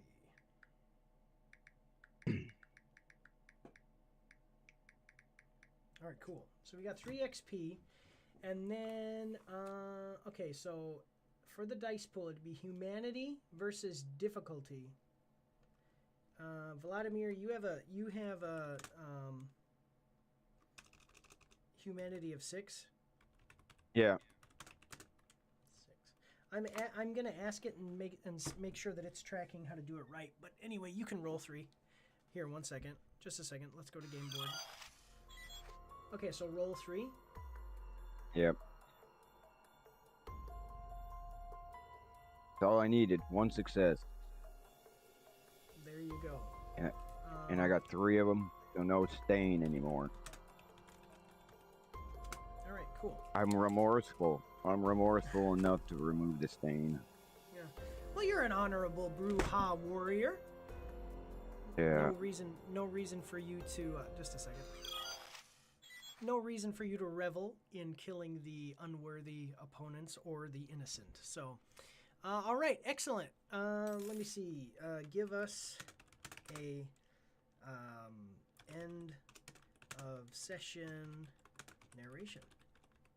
Let's do that. Actually, that is what. Here, 1 sec.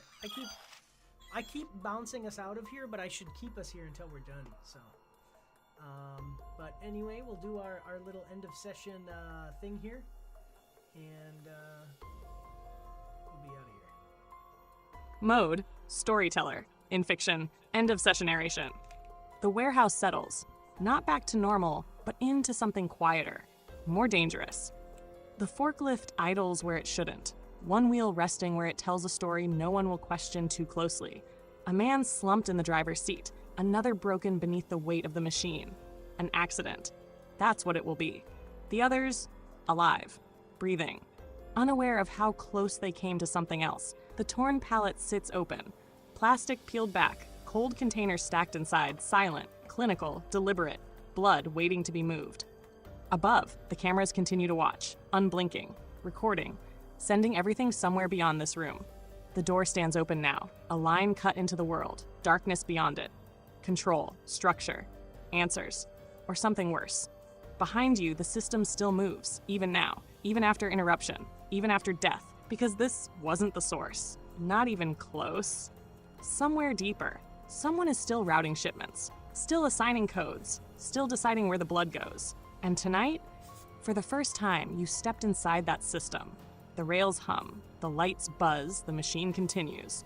But now, it knows it's been touched.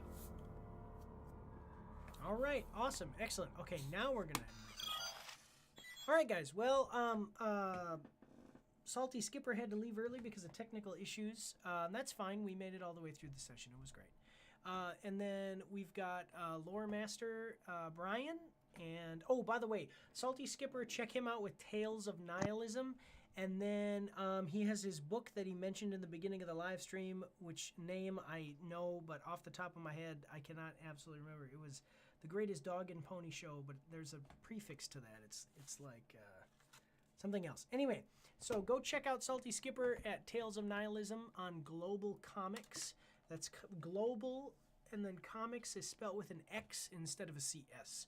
I'm Mike from Mike's After Action Reviews, or MAARs. Check out our movie and video game reviews, and we also do gameplay live streams. We do a schedule. Those aren't scheduled, but we do a scheduled live stream called Trailers with Mike every Friday. I would like to say 6 o'clock, but, you know, it's around 6.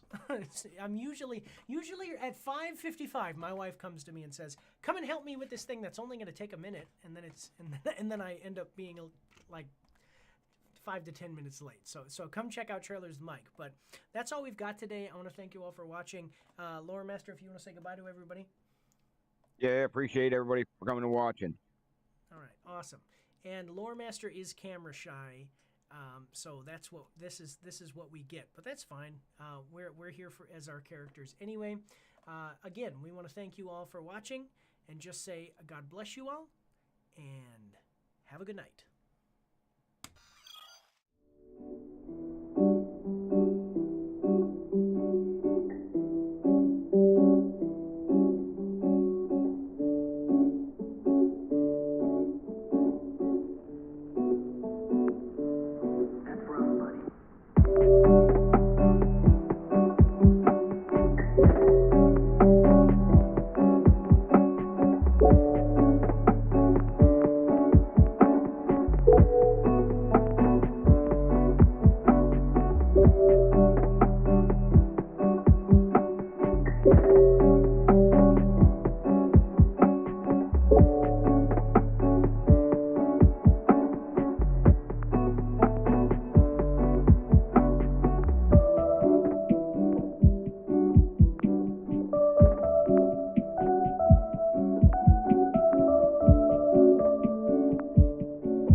you